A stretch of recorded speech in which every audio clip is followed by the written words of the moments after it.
Buscar el Evangelio de Juan, capítulo 19, versículos del 1 al 27, de 5 en 5, y a alguien le van a tocar dos más. Juan 19, del 1 al 27. Entonces Pilato tomó a Jesús y lo azotó, y los soldados tejieron una corona de espina, la pusieron sobre su cabeza y lo vistieron con un manto de púrpura, y acercándose a Jesús le decían: «Salve, Rey de los judíos», y le daban bofetadas. Pilato salió otra vez y les dijo: «Miren, lo traigo fuera para que sepan que no encuentro ningún delito en él». Y cuando Jesús salió fuera, llevaba la corona de espinas y el manto de púrpura. Y Pilato les dijo: «Aquí está el hombre». Cuando le vieron los principales sacerdotes y los alguaciles, dieron voces diciendo: «Crucifícale, crucifícale». Pilato les dijo: «Tomadle vosotros y crucificadle, porque yo no hallo delito en él». Los judíos le respondieron: «Nosotros tenemos una ley, y según nuestra ley debe morir, porque se hizo a sí mismo hijo de Dios». Cuando Pilato oyó decir esto, tuvo más miedo, y entró otra vez en el pretorio y dijo a Jesús: «¿De dónde eres tú?». Mas Jesús no le dio respuesta. Entonces le dijo Pilato: «¿A mí no me hablas? ¿No sabes que tengo autoridad para crucificarte y que tengo autoridad para soltarte?». 11. Jesús respondió: «Ninguna autoridad tendría sobre mí si no se te hubiera dado de arriba. Por eso el que me entregó a ti tiene mayor pecado». Como resultado de esto, Pilato procuraba soltar a Jesús, pero los judíos gritaron: «Sí, suelta a este. Usted no es amigo de César. Todo el que se hace rey se opone a César». Entonces Pilatos, cuando oyó estas palabras, sacó fuera a Jesús y se sentó en el tribunal en un lugar llamado el Empedrado, y en hebreo Gábata. Y era el día de la preparación para la Pascua. Eran como las 6 de la mañana, y Pilato dijo a los judíos: «Aquí está su rey, fuera, fuera, crucifícalo». Gritaron ellos: «¿He de crucificar a su rey?». Les dijo Pilato. Los principales sacerdotes respondieron: «No tenemos más rey que César». Así que entonces a Pilato lo entregó a ellos para que fuera crucificado. Amén.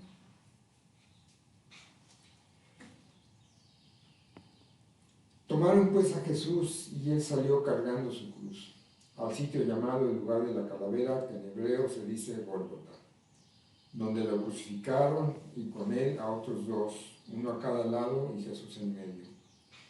Pilato también escribió un letrero y lo puso sobre la cruz, y estaba escrito: «Jesús el Nazareno, el Rey de los Judíos».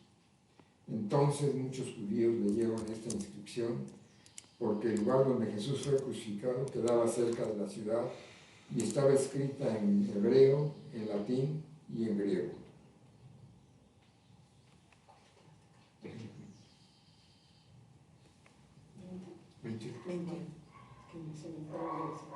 Por eso los principales sacerdotes de los judíos decían a Pilato: «No escribas el Rey de los judíos, sino que él dijo: yo soy Rey de los judíos».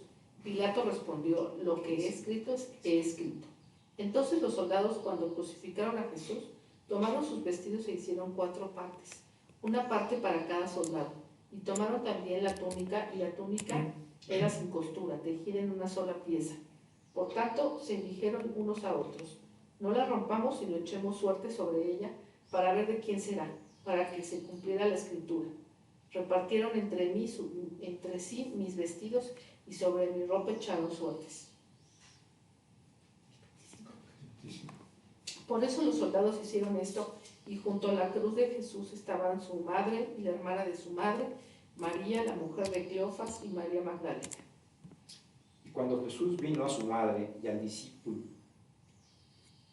a quien él amaba, que estaba allí cerca, dijo a su madre: «Mujer, he ahí a tu hijo».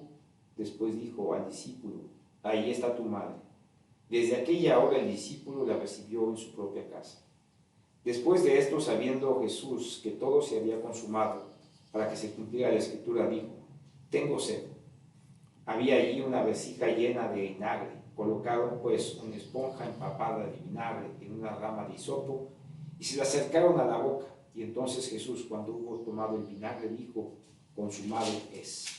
Amén. Y el problema con los judíos es que lo que habían puesto arriba de la cruz es de donde viene el INRI, que es el latín, Jesus Nazarenus Rex Judeorum. Pero para eso ese no era todo el problema. El problema era lo que decía en hebreo, Yeshua Hanosri Bemelech Hayehudim. Y las primeras letras de estas 4 palabras son el tetragramatón. ¿De qué, perdón? El tetragramatón. Si lo pongo en español sería YHBH. O sea, yo digo, El nombre de Dios. Por eso fue que brincaron los sacerdotes. En vez de Inri. Bueno, Inri era latín, pero también estaba en griego y en hebreo. El hebreo era el que decía eso. era que al verlo, estoy viendo las 4 letras del tetragramatón, Sí. el nombre de Dios. Eso fue lo que hizo brincar a los judíos. Bueno, el mensaje de hoy se llama Simón de Cirene y tú.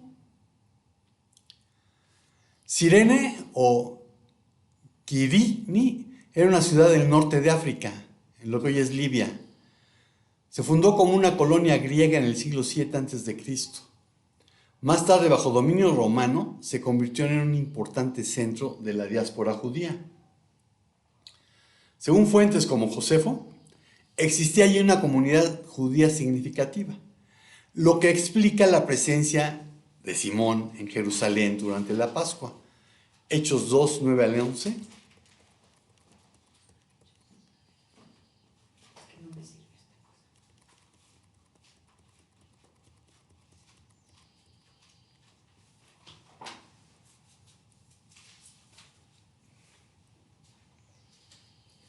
cosa. ¿Cómo es que cada uno de nosotros los oímos hablar en nuestra lengua en la que hemos nacido? Partos, medos y elamitas, habitantes de Mesopotamia, Judea y Capadocia, del Ponto y de Asia, de Frigia y de Panfilia, de Egipto y de las regiones de Libia alrededor de Cirene, viajeros de Roma, tanto judíos como prosélitos, cretenses y árabes, los oímos hablar en nuestros propios idiomas de las maravillas de Dios. Entonces, todos los judíos que habían llegado a celebrar la Pascua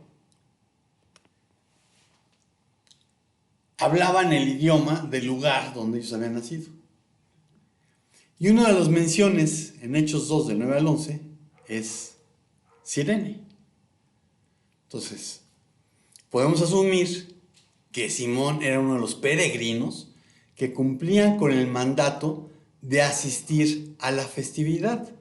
Vean Éxodo 34, 23.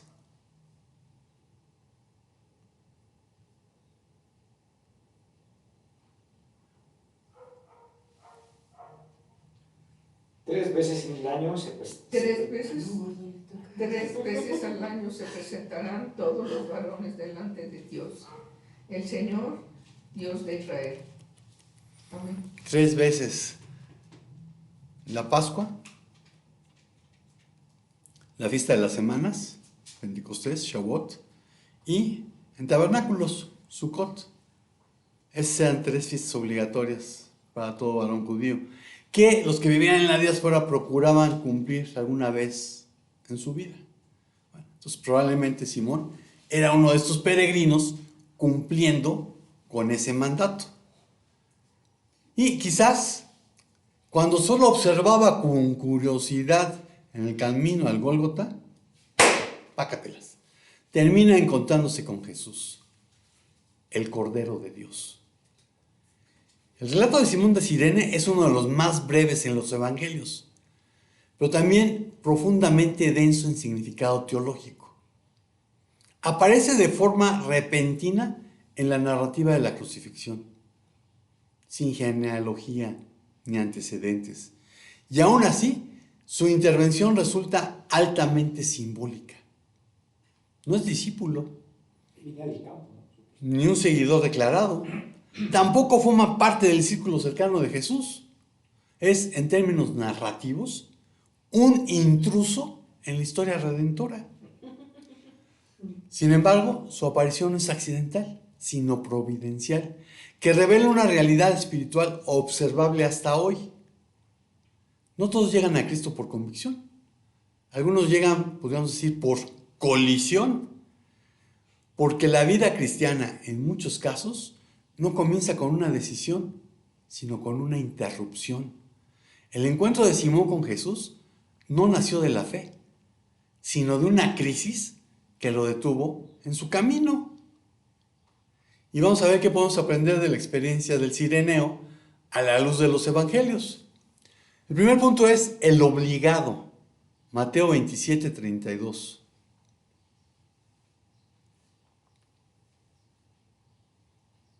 Y cuando salían hallaron a un hombre de Cirene llamado Simón, al cual obligaron a que llevara su cruz. Obligaron. En griego es angarevo y se puede traducir como obligar a llevar, forzar, obligar a servir. Es decir, un soldado que obliga a un civil para que haga para él una labor o un servicio forzoso. Como vean Mateo 5:41. Y cualquiera que te obligue a ir 1 kilómetro, ve con él 2. ¿Ah? Un soldado romano podría decirle a cualquier judío: lleva mi carga 1 milla. Y la tenía que llevar. Este era el angarevo. Y Mateo registró solo unos pocos de los eventos que sucedieron cuando Jesús fue llevado al lugar de la crucifixión. Menciona a Simón de Cirene, al que obligaron a que llevase la cruz. Cuando Jesús, por su extrema debilidad, ¿cuál debilidad? Pues los juicios, 1 noche sin dormir, el azote con látigo y además sin comer. Bueno, cuando Jesús, por su extrema debilidad, ya no pudo cargar el patibulum, que es como se llama el travesaño donde iban clavadas las manos. Y así se conocía en el Imperio Romano. Los condenados a la crucifixión cargaban hasta el lugar de su ejecución solamente el patíbulo, donde éste se fijaba al poste vertical, estipes. El patíbulo pesaba cerca de 50 kilos. Digo, en Iztapalapa se manchan con 90 kilos toda la cruz. Hay que estar... Y toda la cruz, no nada Sí. más el patíbulo. Entonces, el patíbulo no siempre implicaba la muerte inmediata. También se usaba para azotar y humillar públicamente al reo antes de la muerte. Eventualmente, los que iban en la procesión llegaron a un lugar conocido como Gólgota, que en arameo significa lugar de la calavera. Este no era un lugar donde había cráneos. No es un lugar donde las malas buscadoras encontrarían huesos. No era un cementerio o un lugar de ejecuciones. El nombre se debía a que la colina, en cierta forma, semejaba a una calavera. Ahora, Simón no buscó la cruz. Fue forzado a cargarla por un soldado romano. Y siempre ha habido gente que es obligada por uno u otro medio a estar con Jesús. Muchos niños preferirían ir a cualquier otra parte en vez de a la iglesia. La iglesia debiese proporcionar actividades atractivas a los niños para que quieran ir a ella. Y no se trata de que solo jueguen, sino que a través del juego vayan conociendo la Biblia. ¿Quién es Dios? Y se les proporciona una guía para encontrarse con Jesús, para una vez que alcancen la edad en la que son responsables de tomar una decisión entre lo que es bueno y es malo, puedan optar por tener una relación personal, cercana, íntima y de amor con Él. Al cireneo lo obligaron a estar con Jesús. ¿Y a ti? Segundo punto, tenemos el seguidor. Lucas 23, 26. Cuando lo llevaban, tomaban a un tal Simón de Cirene que venía del campo y le pusieron la cruz encima para que la llevara detrás de Jesús. Amén. Encima usa la palabra epitimi, poner en o sobre, pero también es imponer. Y aquí usa la palabra stavros, que originalmente se refiere a un palo o estaca en posición vertical usado como instrumento de suplicio. Después, la palabra fue evolucionando para definir toda la cruz. Y dice, para que la llevase tras Jesús, o pisten, después de, detrás de. Entonces, conforme a las palabras usadas por Lucas, muchos comentaristas entienden que Simón iba detrás de Jesús sosteniendo un extremo.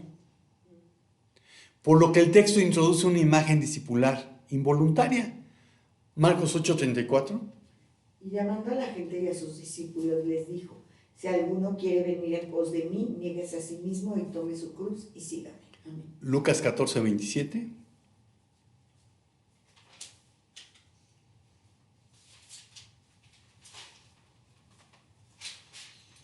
El que no carga su cruz y me sigue, no puede ser mi discípulo. Amén. Amén. Y que no carga su cruz y me sigue. Si quieres ser mi discípulo, niégate a ti mismo. ¿Y realmente te niegas a ti mismo? ¿O antepones tus necesidades a las de Dios? No, señor, aguántame. Primero tengo que hacer esto y después ya te pongo atención a ti. Simón está cumpliendo físicamente lo que Jesús enseñó espiritualmente. Sin embargo, es necesario señalar que él está siguiendo, pero no por decisión propia. Simón no se había negado a sí mismo. Lucas 9:23.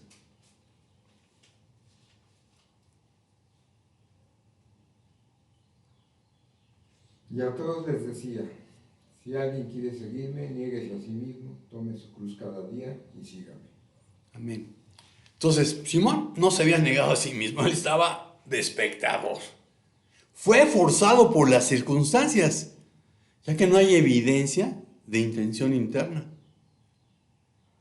Como el cireneo, hay quienes asisten a la iglesia, participan en las actividades de esta y hasta tienen un lenguaje cristiano.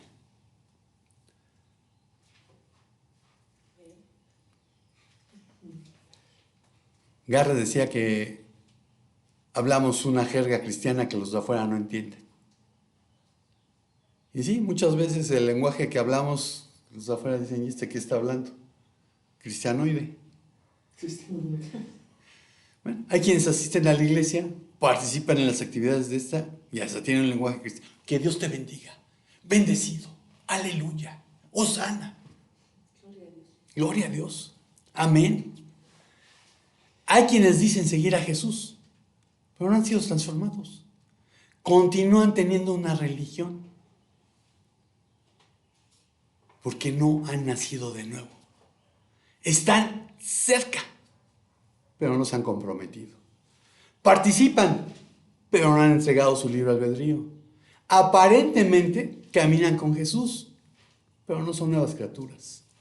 Segunda a los Corintios 5:17. De modo que si alguno está en Cristo, nueva criatura es. Las cosas viejas pasaron, ahora han sido hechas nuevas. Amén. Entonces no son nuevas criaturas. Judas Iscariote caminó con Jesús, pero no era un discípulo verdadero.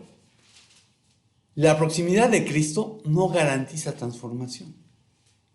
En las iglesias abundan los espectadores itinerantes, cuya búsqueda de iglesia en iglesia es más el reflejo de su propia frustración por falta de compromiso que profundidad en su caminar con Cristo. El seguidor no tiene un compromiso personal y permanente de obedecer a Jesucristo y al Espíritu Santo. Quizás es salvo, pero carece del sometimiento total y permanente a la palabra de Dios, la Biblia, bajo el control y dirección del Espíritu Santo. No conoce el señorío de Cristo porque sigue haciendo su voluntad. Al cireneo lo obligaron a seguir a Jesús. ¿Y a ti? El tercer punto es el discípulo. Marcos 15:21. Y obligaron a uno que pasaba y que venía del campo, Simón de Cirene, padre de Alejandro y Rufo, a que llevara la cruz de Jesús. Amén. Padre de Alejandro y Rufo. Este detalle rompe la neutralidad del personaje. No es una mención casual. En la literatura antigua, mencionar descendencia implica relevancia comunitaria. Vean Romanos 16:13. Saludad a Rufo, escogido en el Señor, y a su madre y mía.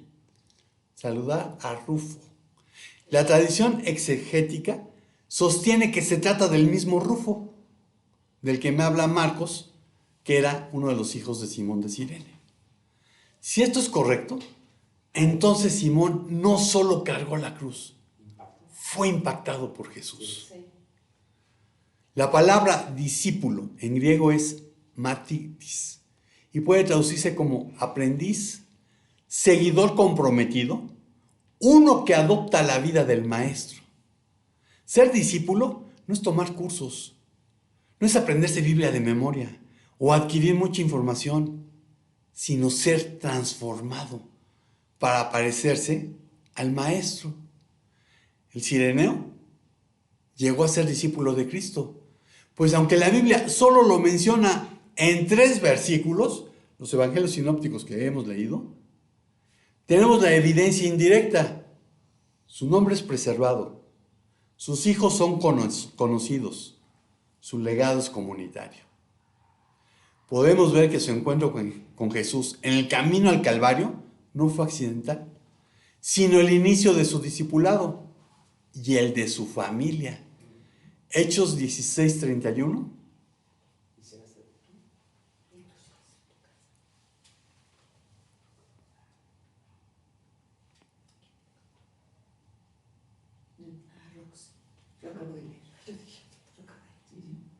Ellos respondieron, cree en el Señor Jesús y serás salvo, tú y toda tu casa.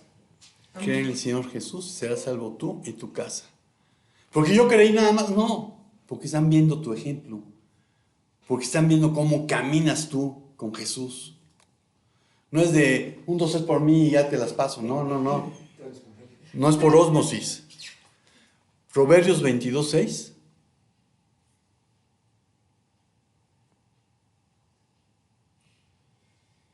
Instruye al niño en el camino y debe andar, y aun cuando sea viejo no se apartará de él. Instruye al niño en su camino y aun cuando fuere viejo no se apartará de él. ¿Por qué hay niños que les gustan leer? Pues porque en su casa ven que sus papás leen. ¿Por qué hay niños que son unos majaderos? Pues porque sus papás son unos majaderos. Un niño hace lo que ve, no lo que le dices que haga. Ve a la iglesia, pues si tú nunca vas. Compórtate, pues si tú te la pasas hablando. El niño va a repetir lo que ha visto. Por eso instruye al niño en su camino. ¿En cuál camino? Si tú no lo instruyes en las cosas de Dios, no, cuando sea grande que él tome sus decisiones. No, cuando sea grande el mundo ya lo hizo una porquería. Cargar la cruz condujo al cireneo a entender que Jesús era el Mesías, el Cordero de Dios. Juan 1:29. Al día siguiente Juan vio a Jesús que venía hacia él y dijo, ahí está el Cordero de Dios que quita el pecado del mundo. Ahí está el Cordero de Dios que quita el pecado del mundo. Y en la iglesia romana lo repiten cada domingo. Yo creo que les entra por un oído y les sale por el otro. Fue obligado a seguir a Jesús, pero terminó rindiendo su vida a Él. Lo que no solo transformó su vida, sino la de aquellos que le rodeaban, empezando por su familia. El discípulo no vive una experiencia aislada, vive una reconfiguración total de su existencia. El cireneo terminó siendo un discípulo de Cristo. ¿Y tú? La conclusión viene en Lucas 14, 25 al 33. Grandes multitudes acompañaban a Jesús, y él volviéndose les dijo: si alguien viene a mí y no aborrece a su padre y madre, a su mujer e hijos, a sus hermanos y hermanas, y aún hasta su propia vida, no puede ser mi discípulo. El que no carga su cruz y me sigue, no puede ser mi discípulo. Porque ¿quién de ustedes, deseando edificar una torre, no se sienta primero y calcule el costo, para ver si tiene lo suficiente para terminarla? No sea que cuando haya echado los cimientos y no pueda terminar, todos los que vean comiencen a burlarse de él, diciendo: este hombre comenzó a edificar y no pudo terminar. ¿Hasta ahí? No, hasta el 33. ¿O qué rey, cuando sale al encuentro de otro rey para la batalla, no se sienta primero y delibera si con 10,000 hombres es bastante fuerte para enfrentarse al que viene contra él con 20,000? Y si no, cuando el otro todavía está lejos, le envía una delegación y pide condiciones de paz. Así pues, cualquiera de ustedes que no renuncie a todas sus posesiones, no puede ser mi discípulo. Amén. Digo, si estoy dispuesto a dar mi vida, pues puedo renunciar a mis posesiones. Y la palabra que utiliza para aborrecer es miseo, de donde viene la palabra misoginia. Ajá. Y significa odiar, literalmente aborrecer, en comparación a la preferencia en su amor por Él. Se refiere a otorgarle a Dios la prioridad en amor en contraste con los sentimientos naturales de la carne y del alma en nuestras relaciones filiales, esposa, hijos, etcétera, etcétera. No se debe interpretar como un aborrecimiento literal de las personas a quienes debemos amar, pero quien quiera que sea, no puede reclamar mayor amor ni atención que el que debemos a Dios. Ni siquiera la más mínima atención cuando estamos reunidos con Él. ¿Se acuerdan cuando hablábamos del rey de Marruecos? Después de todo lo que había que pasar para llegar con el rey de Marruecos, ya me imagino que estás en la entrevista con el rey de Marruecos, suena el celular, espérate, es mi mamá. Ajá, sí, cómo no.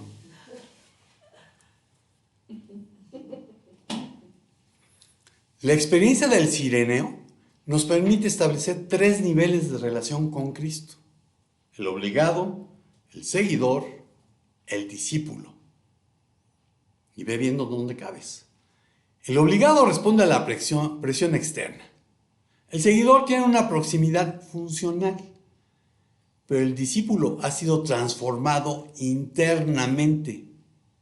Y ojo, esta progresión no es automática. No todos los obligados terminan siendo seguidores.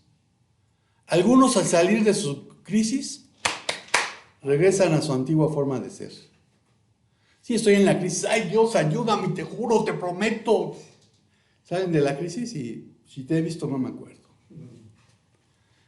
No todos los seguidores llegan a ser discípulos. Algunos caminan cerca de Cristo, pero no están dispuestos a morir a sí mismos. Y Jesús nunca llega a ser su Señor. El discipulado no depende de dónde estás, sino de quién eres. Más aún, ¿quién llegas a ser? Gracias a Jesús. El cireneo comenzó su día como un hombre cualquiera. Él venía del campo tan tranquilo. Hay una narración con música que se llama El Cordero está en la cruz, donde en la narración lo pintan que él viene con sus 2 hijos, con el Cordero, para el sacrificio en el templo. Y de repente lo ve el soldado romano, ¡tú! ¡Paz! Y cuando está terminando la narración esta que tiene música, se vuelve a encontrar con sus hijos y los hijos le dicen que perdieron el cordero. Y la respuesta, la alabanza esta es, el cordero está en la cruz. Entonces el Cireneo comenzó su día como un hombre cualquiera y terminó cargando la cruz de Cristo. La pregunta no es si alguna vez has estado cerca de la cruz, sino si la cruz te cambió. Porque puedes haber sido obligado, haberte convertido en seguidor, ser un simpatizante, y aún así no ser su discípulo.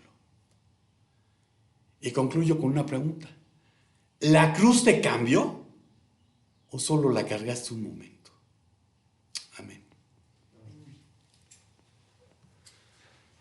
Pues Señor, te damos gracias por estos 3 versículos que nos hablan de Simón de Cirene. Te damos gracias por todo lo que nos muestras a través de lo que pasó en la vida de este hombre. Y Señor, que no seamos solamente alguien a quien obligaron, como cuando éramos niños. Que no seamos alguien que te sigue hasta donde le conviene.